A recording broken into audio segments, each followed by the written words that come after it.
Hi, this is Josh Clark with this week's episode of Be Your Best. Today I'm here to talk about stirring it up.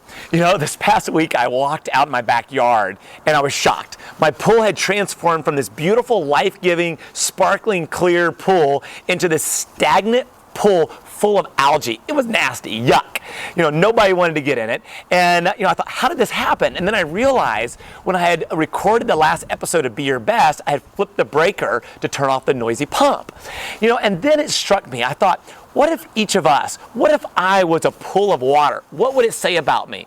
Am I this spring of life, or am I this stagnant pool full of algae that nobody wants to be around? You see, you're either giving energy or you're draining energy. Do you wake up this morning and turn off that opportunity clock and say, it's going to be a great day. I'm going to choose to stir it up. When you see your spouse, you say, good morning, how are you? I love you. When the kids walk in, do you choose to say, it's going to be a great day. It's going to be a great week. You see, we choose what it's going to be. You see, we can choose to stir it up.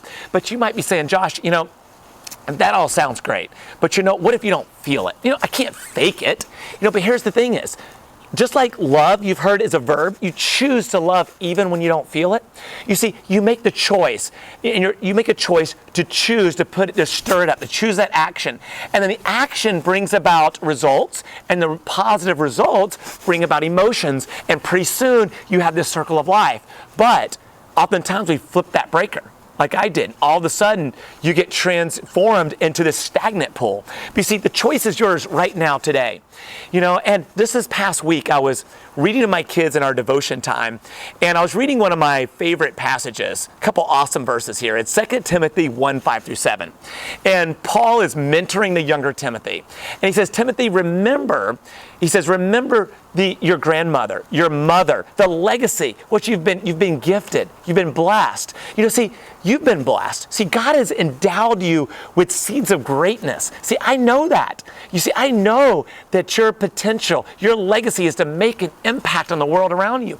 And Paul tells Timothy, remember the legacy that you have. And now he says, choose to stir it up.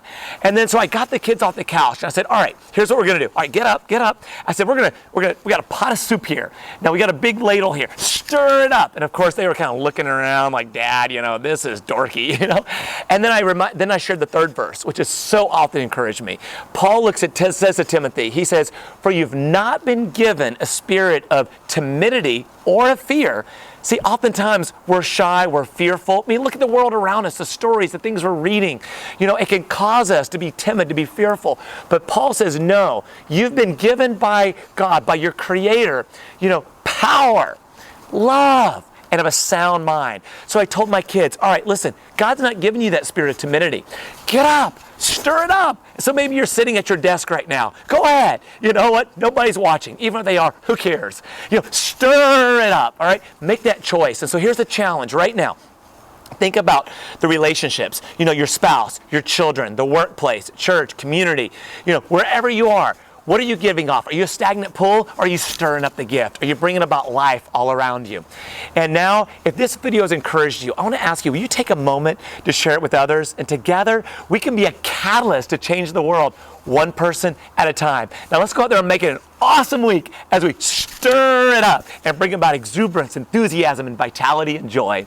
All right, God bless.